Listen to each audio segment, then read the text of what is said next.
안녕하십니까. 자, 이번에는 우리 소화계 파트를 보겠습니다. T 파트 하고요, U 파트를 볼 겁니다. 우리 소화와 영양이라는 파트, 그다음 배설계 이어서 보도록 하겠습니다. 자, 앞에 보시면 이제 T 파트에서 녹말, 소화 관련된 얘기들을 지금 얘기했거든요. 1번 문제를 보겠습니다. 자, 첫 번째 문제입니다. 자, 녹말에 소화와 관련이 있다. 자, 녹말에 소화 관련이 있다라는 겁니다. 자, 우리 소화계는 각각 분해하는 장소가 다 다르죠. 분해하는 장소가 다 다릅니다. 녹말에 소화를 한다. 탄수화물. 어디서 합니까? 입에서 하죠. 잎에 아밀라아즈라는 효소가 있습니다. 아밀라아즈라는 효소가 있습니다. 여기서 이제 분해를 하죠. 또 어디서 합니까? 소장. 특히 이제 12장 쪽을 지나가면서 일어나죠. 근데 소장에서 아밀라아즈가 나오진 않습니다. 그러니까 아밀라아즈를 분비하는 애는 췌장 또는 이자입니다. 췌장 또는 이자. 이쪽에서 이제 아밀라아즈를 내놓게 되어 있죠. 아밀라아즈를 내놓게 되어 있습니다. 그럼 아밀라아즈에 의해서 녹말이 이제 분해되는 그런 모습을 보이는 게 특징인 거죠. 자, pH가 낮을 때 소화가 촉진된다. 뭐 펩신이라면 이게 맞겠지만 이게 펩신이라면 맞을 겁니다. 근데 이게 펩신이 아니면 이거 뭐 틀린 말이니까 소화가 촉진되지 않습니다. 자, pH가 오히려 높을 때 촉진되거든요. 그러니까 지금 여기 입에서 나오는 아밀라아즈는 pH가 7이고요. pH 7일 딱 활성이 있죠. 우리 입 pH 7이겠죠. 이게 설마 이제 산성이겠어요? 또 염기성이겠습니까? 자, 그런데 얘는 소장은 위 다음에 있기 때문에 위에서 위산이 내려오면 중화를 시켜야 되거든요. 그래서 아밀라아즈가 pH 8 정도가 되는 게 특징이에요. 자, 그래서 약간 높은 게 특징입니다. 자, 소화 효소는 침, 이자, 소장에서 분비가 된다. 자, 소장에서 분비된다고 보기가 이게 살짝 애매한데, 그치, 사실은. 왜냐면 이제 아밀라아즈랑 췌장 쪽에 다 나오는 거기 때문에. 소장 쪽에서 소장의 상피세포 벽을 통과할 때 자르는 게 있긴 있어요. 근데 이제 그건 조금 이제 애매합니다. 자, 단당류로 분해가 되면 간동맥을 따라 간으로 이동한다. 간동맥 따라 가는 게 아니라 간 문맥 따라 가죠. 간 문맥 따라 가는 겁니다. 그럼 간동맥을 따라서 심장을 가는 겁니다. 자, 우리가 음식물 흡수한다고 했을 때 수용성 양분들과 지용성 양분들은 흡수되는 경로가 다르지 않습니까? 수용성 양분 같은 경우에 뭐 아미노산도 될 수가 있고 아미노액시드, 그다음 포도당도 될 수가 있을 텐데 얘들이 이제 흡수되는 것은 이제 소장으로 들어갔을 때 소장의 상피세포를 지나가게 되면 모세혈관으로 들어가게 되어 있거든요. 소장에 있는 모세혈관으로 들어가게 되어 있고 이걸 통과해 들어가게 되면 그 다음에는 간으로 가게 되는데 간으로 갈 때 간 문맥을 따라서 가게 되어 있어요. 그러니까 심장으로부터 나오는 것도 아니고 들어가는 것도 아니잖아요. 심장에서 나오면은 동맥이고 심장으로 들어가면 정맥인데 소장에서 간으로 가니까 그건 문맥이라고 부릅니다. 그럼 간을 통해 나갈 때는 이제 간 정맥, 그 다음에 심장으로 가기 때문에 온몸을 순환하게끔 이제 되는 거죠. 이런 경로가 이제 일반적인 경로입니다. 자, 위에서는 단백질 분해가 거의 일어나는 것이기 때문에 잘 분해가 되지 않습니다. 그러니까 이게 맞죠.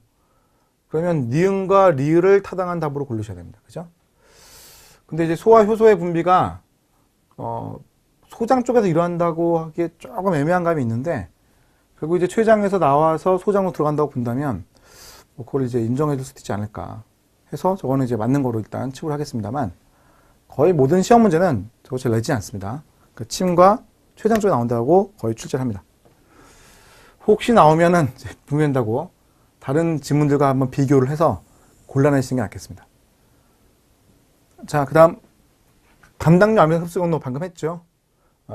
융털에 있는 모세혈관, 소장에 이제 나 있는 돌기가 융털입니다. 그럼 간문맥 따라서 간, 간정맥, 심장으로 가겠죠. 답은 4번이고요. 그 다음 3번 문제를 볼까요? 자, 이게 지금. 자, 3번 문제를 보겠습니다. 자, 사람의 소화기관에서 분비되는 물질 XY가 있는데 소화기관에서 분비되는 물질 지방의 소화와 관련되어 있다는 겁니다. 그럼 뻔할 뻔자로 이게 쓸개즙과 지방산 같은데 좀 관계를 생각해 본다면 소장에 이제 중성지방이 있지 않습니까? 이 중성지방을 분해를 해야 되는 건데, 이거를 분해하기 위해서 나오는 게 이제 쓸개에 있는 쓸개즙이 나오죠. 이거는 뭐 잘 알고 계셔야 됩니다. 쓸개에서 쓸개즙이 나온다는 건 정말 잘 아셔야 되는데, 이 쓸개즙이 어디서 만들어진 것까지도 딱 아셔야 돼요. 간이죠. 간에서 쓸개즙이 만들어지는 거예요. 근데 저장은 쓸개에 되어 있다가 나오는 거죠. 그럼 쓸개즙은, 이거는 이제 소화효소는 아니죠. 소화효소는 아닌데,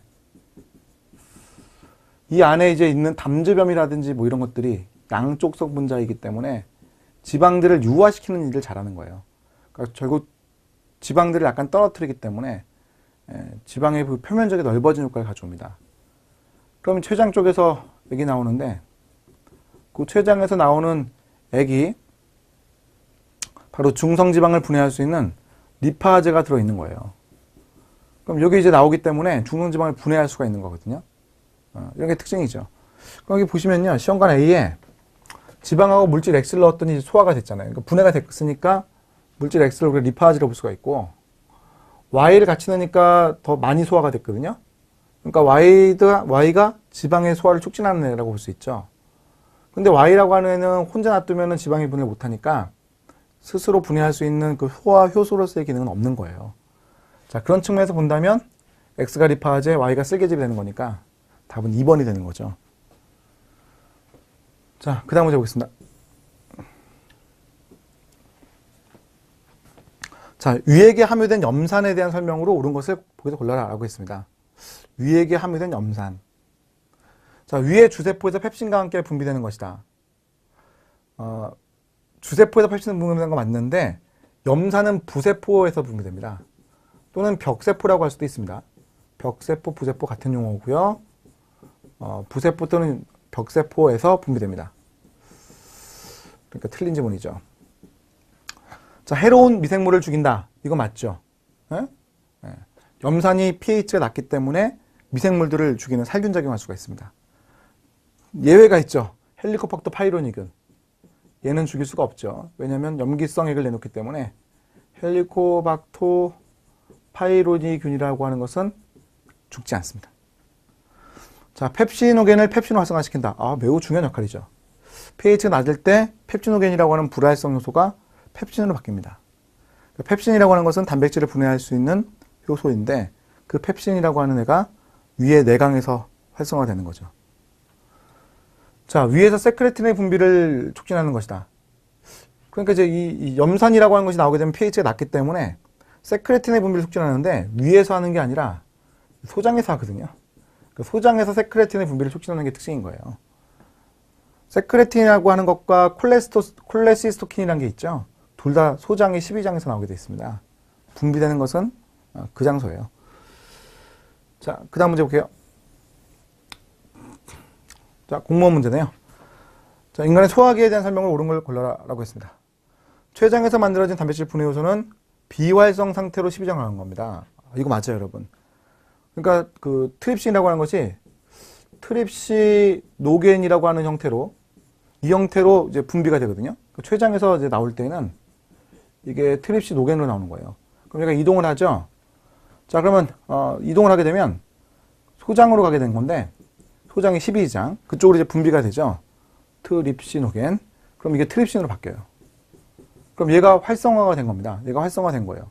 그럼 여기 소장으로 가면 이제 효소가 있다는 건데, 효소가 누가 있냐? 엔테로키나아제. 엔테로키나아제라고 하는 것이 소장에서 나오거든요. 이 효소에 의해서 특정한 부분이 잘리면서 활성화되는 게 특징이에요. 그러니까 항상 이제 소화효소라고 하는 것들은 그 해당되는 장소로 가야지 활성화하는 게 특징이거든요. 리파제도 쓸개즙이 있을 때 약간 더 활성화되는 특징이 있어요. 그러니까 쓸개즙이라고 하는 것이 분비되면서 그 이제 리파제를 활성화시킬 수 있는 효소가 이 12장짜리 있거든요. 역시 똑같이 거기서 활성화되는 거예요. 자, 그 다음 2번. 미벽의 주세포에서는 펩신이 분비된다. 단백질을 분해한다. 주세포에서 펩시노겐이 나오고 단백질을 분해하는 건데, 이게 이제 옳다고 해야 될까? 펩시노겐이니까 이거 틀렸다고 해야겠죠, 이거는요. 펩시노겐이니까. 참 이런 것들이 참 우리를 힘들게 하는 것 같아요. 어떤 것들은 맞았다고 했다가 어떤 건 틀렸다고 했다가. 근데 일단은 의심을 좀 이거는 해보실 필요가 있고, 객관식 시험이니까 이제 가장 적절한 걸 찾아야 되니까 2번은 틀렸다고 해야겠죠. 자, 구강에서는 아밀라제에서 단백질의 분해가 일어난다. 단백질의 분해가 아니라 탄수화물의 분해죠.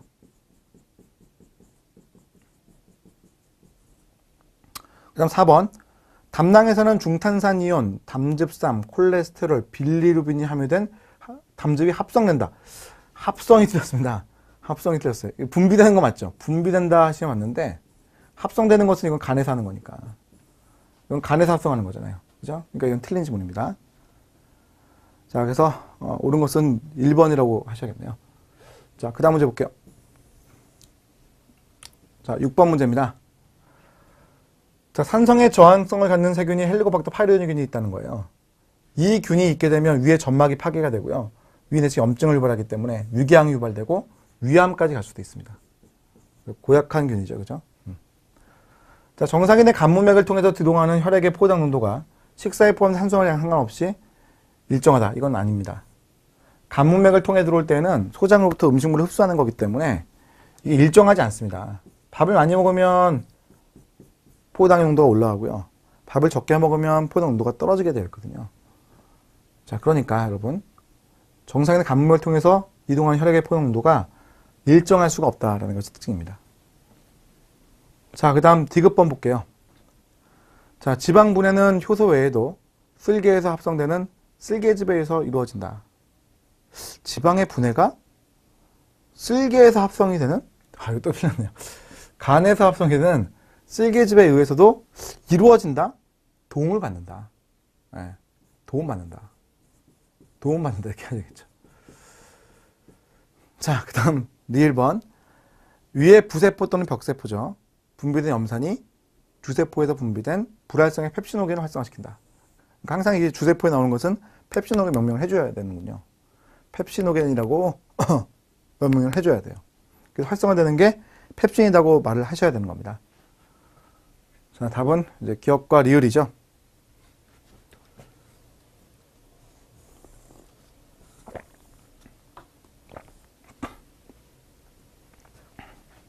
자, 헬리코박터 파이로니균에 대한 설명을 했습니다. 산을 중화시키는 화학물질 중탄산 이온이 이 세균을 감싸고 있거든요. 자기가 분비한 거예요. 위산에 저항할 수가 있습니다. 자, 이 균이 생장한 곳은 점액의 분비가 억제됩니다. 그래서 위벽이 손상받겠죠. 점액이라는 것이 나와서 위산에부터 보호를 받을 수 있게끔 해주는 거예요. 점액 분비세포가 나오기 때문에 위가 보호를 받을 수가 있는 건데 얘가 이제 존재하게 되면은 그쪽에 염증이 생기고 위산에 그 분비세포에 자극을 주기 때문에 그 분비세포 있죠. 위액 분비세포가 제대로 작용을 못 하거든요. 그러니까 점액 분비세포가요. 그 점액 분비세포가 제대로 작용을 못 하기 때문에 위벽이 손상되기가 쉬운 거죠. 자, 50% 뭐 수치를 어떻게 외웁니까만 꽤 많이 감염되어 있다고 알려져 있습니다. 위궤양, 위암의 원인균이죠. 항생제를 투여하면 세균이니까 위궤양이 줄어듭니다.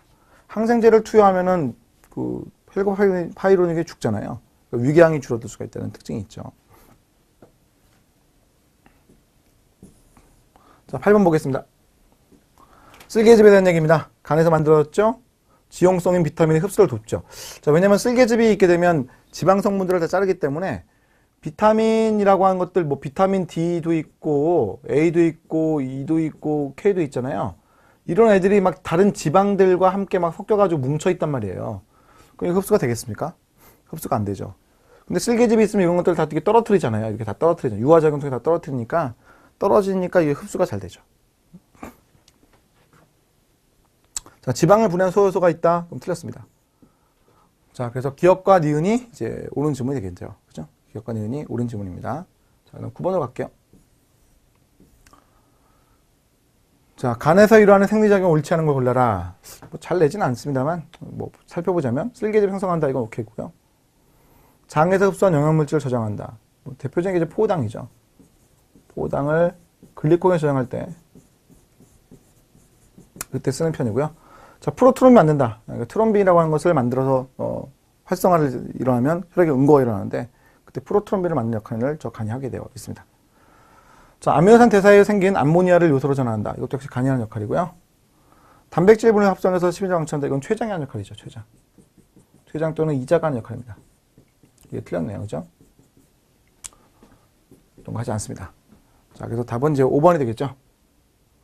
자, 그 다음 문제 볼게요. 자, 10번입니다.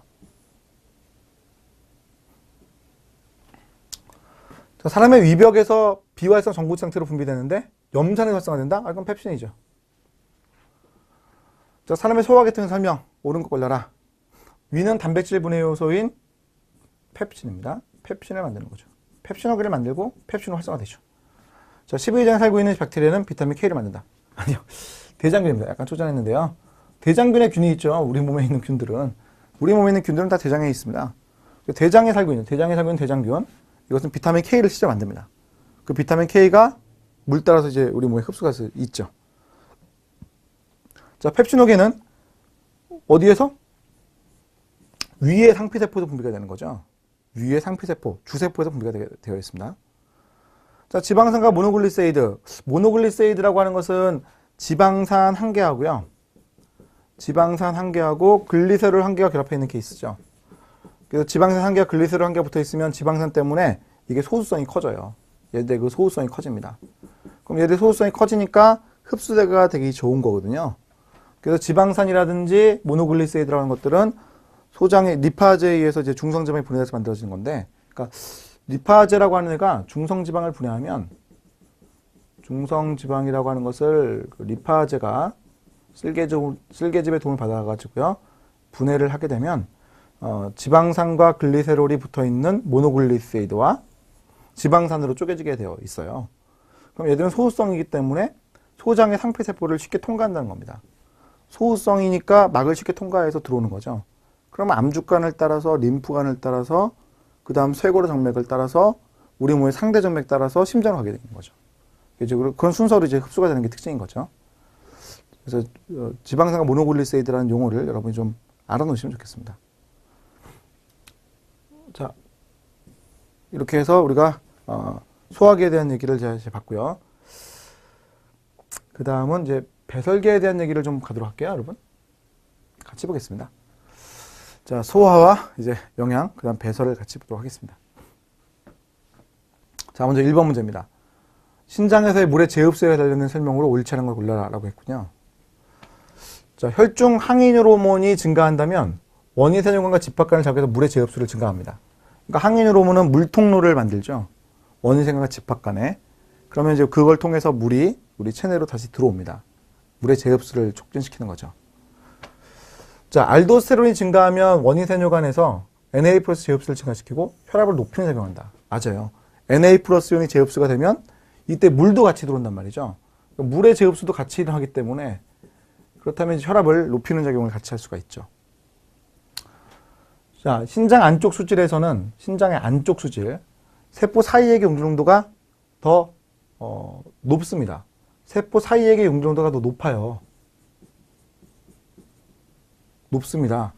그러니까 어떻게 돼요? 물의 재흡수가 쉽게 일어나죠. 그러니까 헬레골이라는 것이 이렇게 있고요. 헬레골이가 이렇게 있고요. 이쪽 바깥쪽이 수질인데 수질의 아래쪽으로 내려가면 내려갈수록 염의 농도라고 하는 것이 상당히 이제 올라가는 거거든요. 그러니까 이 헬레고리의 이제 하행지 쪽이죠. 헬레고리의 하행지하고 상행지가 있다고 했을 때 하행지 부분에서는 바깥쪽에 이제 염용도가 매우 높아지기 때문에 물이 안으로 들어오는 거예요. 반면에 상행지에서는 이제 염만 밖으로 방출하는, 즉 우리 몸을 재흡수하는 일이 일어나고 있는 거죠. 자, 그래서 헬레골이라고 하는 것은 저 수질 안쪽에, 수질 안쪽 부분에 염용도 높기 때문에 물이 재흡수가 일어나고, 집합관에서는 혈중 항인 농도가 높아질 때, 물론 이제 수질 안쪽에 염용도 높아지는 것을 같이 기준으로 잡았을 때 물의 재흡수가 같이 잘 일어나게 되어 있습니다. 자, 그래서 답은 이제 3번이죠. 여러분, 이쪽 지금 공무원 문제가 배설계가 상당히 까다로워요. 제가 보면 배설계 문제가 상당히 좀 난이도가 있습니다. 그래서 자세하게 아시는 게 좋은 것 같고, 좀 약간 이제 너무 어려우면은 좀 약간 뭐, 놔주는 것도 괜찮은 것 같아요. 우리가 꼭 뭐, 20개를 다 맞으라는 법은 없으니까, 특히 이런 쪽 문제는 약간 좀 난해한 것들이 좀 있더라고요. 그러니까 포기하지는 마시고, 공부할 것들은 공부하시되, 어느 정도 선까지만 좀 하는 건 낫겠습니다. 너무 세부로 들어가기 힘든데, 최근에 이제 문제가 좀 약간 어렵게 이쪽 배설계는 나오고 있는 것 같아요. 자, 여기 볼게요. 신장의 기능입니다. 제흡수는 주로 근위세뇨가 일어나게 되어 있고요. 제흡수가 이럴 땐 주로 능동송에 의해서 일어나고요. 혈액 내 물질은 분자 크기와 관계없이가 틀렸습니다. 관계 있죠. 작은 게 여가 되죠.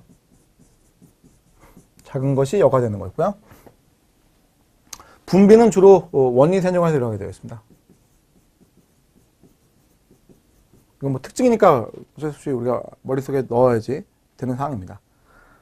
자, 그래서 답은 이제 4번이 되겠네요. 자, 그 다음 3번 보겠습니다. 자, 포유류 신장에 대한 설명. 신장수의 삼투 농도는 피질의 삼투 농도보다 높다. 그래요. 안으로 들어가야만 들어갈수록 더 높아지는 게 특징입니다. 자, 혈액이 여과될 때 포도당은 보호원을 통과하지만 단백질 통과하지 못한다. 그러니까 크기에 따라서 단백질이 더 큰 것들, 이런 것들은 통과하지 못하죠. 자, 헬레고리 하행지는 물에 대한 투과성이 있다. 물에 대한 투과성이 있기 때문에 내부로 이제 갖고 들어온다고 했죠. 자, 항인유로몬은 원위세뇨관에서 나트륨의 이온의 제흡수를 촉진해서 오줌의 양을 감소시킨다. 이 얘기는 지금 항인유로몬 얘기가 아니라 알도스테론 얘기죠. 알도스테론 얘기입니다. 항인유로몬이라고 하는 것은 주로 집합관, 일부 원위세뇨관에서 물의 제흡수만 촉진하게 되어 있습니다. 답은 이제 4번이죠.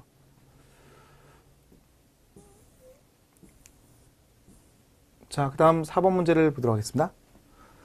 자, 바소프레신. 자, 이거 항이뇨 호르몬의 다른 이름이죠. 항이뇨 호르몬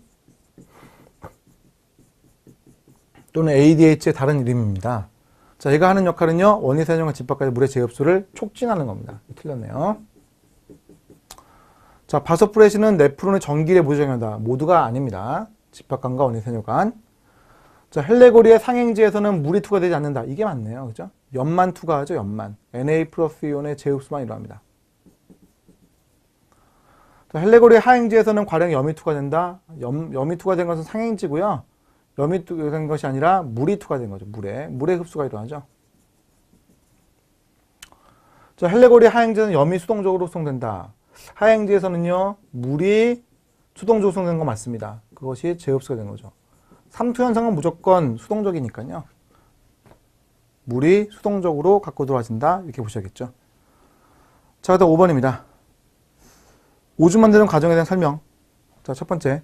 근위세뇨관에서는 포도당의 제흡수가 일어난다. 그래요. 근위세뇨관은 포도당, 아미노산, 네. 그 다음에 염 등, 뭐 이런 것들 다 제흡수합니다. HCO3- 이것도 제흡수하고요.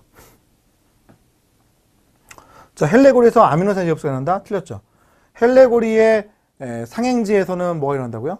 상행지에서는 염의 제흡수, 하행지에서는요, 물의 제흡수. 아미노산과 상관이 없습니다. 자, 집합관에서는 물질 제흡수가 일어나지 않는다. 왜요? 물이 흡수되죠. 물의 흡수가 일어나고요. 요소의 흡수도 일어납니다. 요소도 한 50% 가까이는 제흡수가 일어나는 것이 특징입니다. 자, NH의 제흡수는 일어나지 않는다. 또 무슨 말입니까? 근위세뇨관도 일어나고요. 헬레고리의 상행지도 일어나죠. 헬레고리의 상행지도 일어나고요. 또 여러분, 원위세뇨관도 일어나죠. 원위세뇨관에서는 알도스테론이 작용하게 되면 제흡수를 촉진하게 되어 있습니다. 근위세뇨관에서는 Na 플러스 이온이 능동적으로 들어오게 되어 있고, 헬레고리에서도 능동적까지도 들어올 수가 있는데, 그때 이제 2차 능동소하는 펌프도 다 있거든요. 원위세뇨관도 역시 마찬가지입니다. 알도스 작용이 되었을 때 Na 플러스 채널과 Na 플러스 K 플러스 채널이 작동하기 때문에 갖고 들어올 수가 있습니다. 자, 그 다음 이제 6번으로 가볼게요. 자, 신장에 관련된 기능 설명한 거 물어봤습니다. 혈액에 포함되는 물질들은 농도 차이에 따라 사고체에서 본쇼로 여과되는 것이 아니라 크기에 의해서 작은 것이 포도당처럼 작은 것들, 아미노산처럼 작은 것들, 이온처럼 작은 것들이 들어가는 겁니다. 자, 여과액은 보호원쯤에서 원위세뇨관을 거쳐서 헬레고리를 지나, 원위세뇨관이 아니라 근위세뇨관을 거쳐가지고요, 원위세뇨관을 지나 집합관으로 가는 거죠. 자, 혈액의 삼투압이 증가했다. 그럼 뇌하수체 후엽에서 항유효몬이 분비가 돼요. 그럼 신장의 제흡수의 변화를 일으켜서 소변량을 감소시켜야겠죠. 그러니까 물을 내 몸으로 제흡수했기 때문에 신장을 제흡수하니까 나갈 게 줄어들잖아. 그러니까 방광 쪽으로 가는 소변량이 감소하겠죠. 자, 혈압이 낮아지면 부신피질 알도스테론이 분비가 되는 거예요. 오케이. 그럼 신장의 나트륨과 이온에 대한 물의 제흡수가 증가가 되는 거죠. 이게 맞네요. 그죠? 4번이 답이네요. 자, 그 다음 7번 문제로 가보겠습니다. 자, 삼투 조율과 배설에 대한 설명을 옳은 것은 닭은 삼투 수능자다. 그럼 삼투 수능자라고 하는 것들은 되게 바닷속에 사는 애들이거든요. 그러니까 외부의 삼투몰 농도하고 나의 삼투 농도를 같게 유지하는 것들이 수능자예요. 닭은 조절자입니다. 육상 생물들은 다 조절자라고 보시면 되겠습니다. 수능자가 아니고요. 자, 그 다음 고양이. 포유류죠? 질소노폐물로 요소를 배출합니다. 질소노폐물로요, 요소를 내놔야 돼요.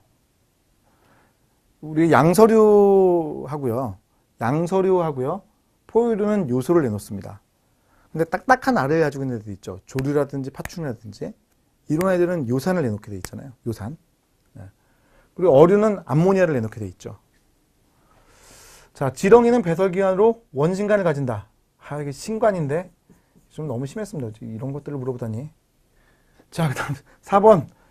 메뚜기 배설기관으로 말피가 가진다. 이게 맞습니다. 이게 좀 심하다 싶습니다. 이거는 사실은요. 다른 시험들은 이거 거의 내지 않는 거니까 이것도 어쩌다 한번 낸 것 같습니다. 위에 1번과 2번은 꼭 알아두시고 3, 4번은 뭐 그렇구나 하고 한번 나왔으니까 체크하고 가십시오. 자, 그 다음 문제 볼게요. 8번 문제입니다.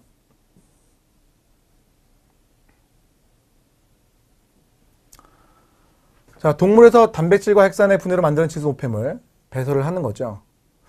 자, 암모니아보다 요소의 형태로 배출이 되면 요소는 물에 녹아서 나가야 되기 때문에 수분 손실이라고 하는 것이 훨씬 커집니다. 요소 배출은 수분 손실이 이제 커져요. 수분 커집니다. 자, 에너지가 더 많이 소모가 되는 거고요. 자, 그 다음 이제 2번. 가마우지. 이 가마우지가 뭔지, 이게 셉니다. 그죠? 중국에 가니까 이게 가마우지를 가지고 이제 그 낚시를 하는 사람도 있더라고요. 그죠? 목에다 이렇게 실을 감아가지고 가마우지 이렇게 딱 넣어서 물고기를 잡는 그런 낚시법이 있더라고요. 세기 때문에 요산 형태로 배수를 하는 것이 맞습니다. 자, 그 다음.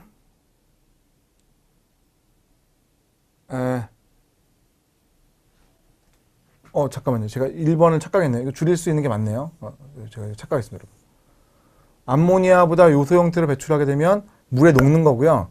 그 요소라고 하는 것들이 우리 체내로 다시 들어오기 때문에 수분 손실이 줄어들 수가 있어요. 그래서 지금 1번이 맞는 지문인데 제가 착각을 했네요.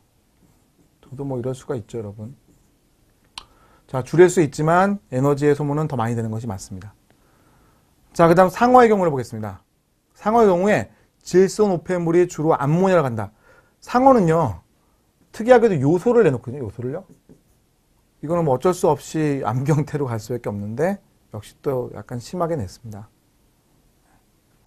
자, 사람의 경우 포유류 요소로 나가는 게 이건 맞습니다. 자, 그래서 어려운데도 불구하고 상어의 경우에는 약간 특징적으로 요소를 내놓는 게 특징입니다. 자, 그래서 지금 8번의 답은 3번이라고 하셔야겠습니다. 이건요.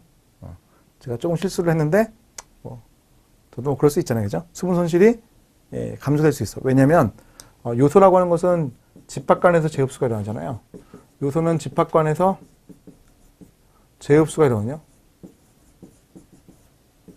그럼 재흡수가 되면 이제 물도 재흡수가 같이 일어날 수가 있어요. 요소가 흡수가 되다 보니까. 자, 그래서 수분 손실을 줄일 수 있다는 그런 장점이 나옵니다. 체내 삼투물을 올려서 내 쪽을 이렇게 빨아들이는 거죠.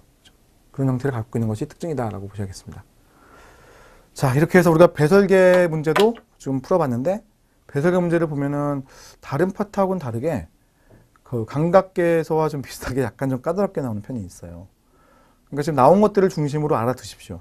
그러면 뭐 비슷하게 또 나온 것을 맞출 수가 있는 거잖아요. 그치? 자, 이렇게 해서 우리가 유단원까지 봤는데요. 여러분 잘 공부하시고 정리하도록 하십시오. 수고하셨습니다.